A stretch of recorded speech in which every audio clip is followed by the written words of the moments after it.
How you doing? I'm Cory Barlog, director of God of War 2, and what I'm going to do is give you a little tutorial on how to use the mechanics of the game. First thing we're going to show you is the rapidly pressing circle button mechanic. The circle button prompt will come up in the left-hand corner of the screen. You just rapidly press a circle button until you complete the action. Cranks, somewhat misunderstood mechanic sometimes. There's an icon in the lower left-hand corner of the screen. You don't actually have to follow the icon animation, you just follow Kratos' progress on the crank circle.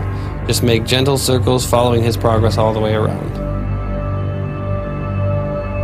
The new feature in God of War 2, the grapple, has little icons throughout the world that glow, just like that, and when you approach them, they will radiate, letting you know that you're in range.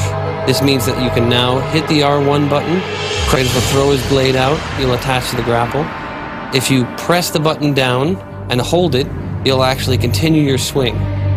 As long as you keep holding it, you'll keep swinging. When you press the X button, you'll release, and you'll be able to continue on to either the next grapple or where you need to go. Another mechanic that we have from the last game is the stick shake mechanic. So when you get frozen by a Medusa or get hit by one of the Griffins, the stick shake icon will appear in the left-hand corner of the screen. And essentially you take the left analog stick and shake it back and forth rapidly until you either shake out or die.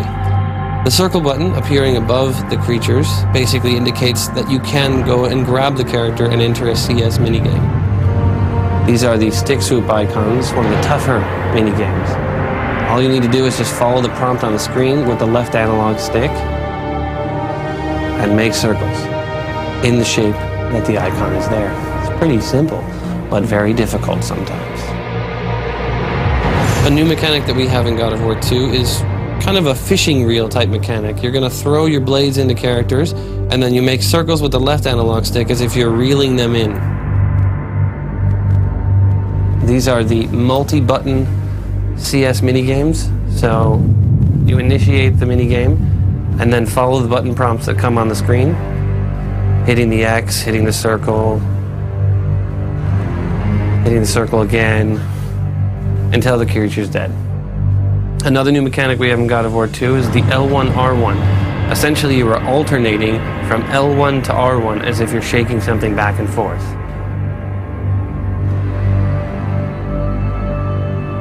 These are the Amulet of the Fate statues. When you are not in range, you can't activate the Amulet of the Fates, hitting L1 and pressing R1. But when you go into range, they'll radiate with a circle, and then if you press L1 and then R1, you'll activate the Amulet of the Fates, which slows down the world time. Rage of the Titans, activated just like Rage of the Gods in God of War 1. You press the L3 and R3 command, the two analog sticks, press them in. The unique thing about this game is you're able to turn it on and turn it off.